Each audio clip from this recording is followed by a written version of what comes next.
You're listening to Short Inspirations from Ralph. Bloodline, Part 1. I want to start this series by reading Psalm 139, verse 13 to 17. These are incredible scriptures. For you formed my inward parts. You knitted me together in my mother's womb. I praise you, for I am fearfully and wonderfully made. Wonderful are your works, my soul knows it very well. My frame was not hidden from you when I was being made in secret, intricately woven in the depths of the earth. Verse 16.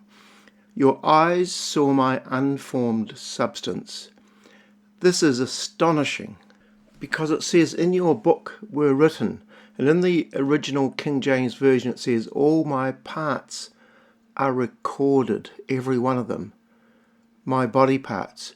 You know who I am, where I came from, my looks, the curve of my ear, my nose, everything, my shape, my frame, my eye colour. The days that were formed for me, when as yet there were none of them. How precious to me are your thoughts, O God, how vast is the sum of them. People, whoever's listening out there, get this. Never, ever underestimate your worth to God. And really, it isn't about you in one sense. It's all about a great God, whose love for you is way beyond reason, beyond your self-talk or what others might say about you. His love is beyond those dark days that many can have, often alone. And when we're talking about our worth to God, or your worth to God, we have to journey back into the Old Testament and do a sort of a study. You see, there were Gentiles and there were Jews. And when Jesus came, he came for his own people. He was the long-awaited Messiah for the Jewish nation.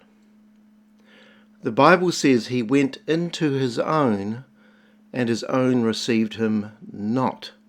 So he came for the Jewish people. And in Matthew and Mark, when he sent his disciples out 2 by 2, he said, pray for people and perform miracles in my name and go and heal people.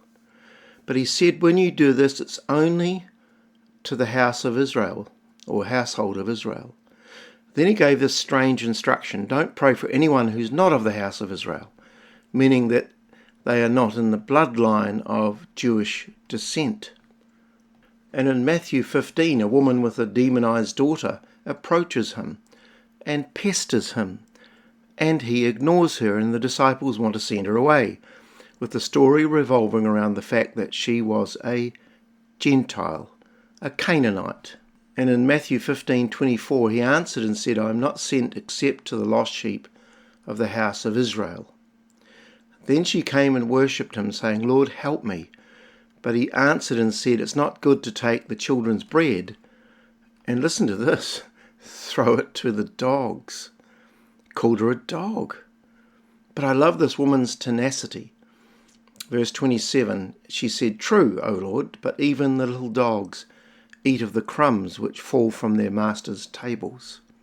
So Jesus was so moved, he basically said, I'm not supposed to do this until after I'm crucified or Calvary. I'm going to skip a whole dispensation, and because of your faith, I'm going to heal your daughter, because you're getting into what I'm really here for. And there's one very important theological aspect to everything we're talking about. God is greater than his law.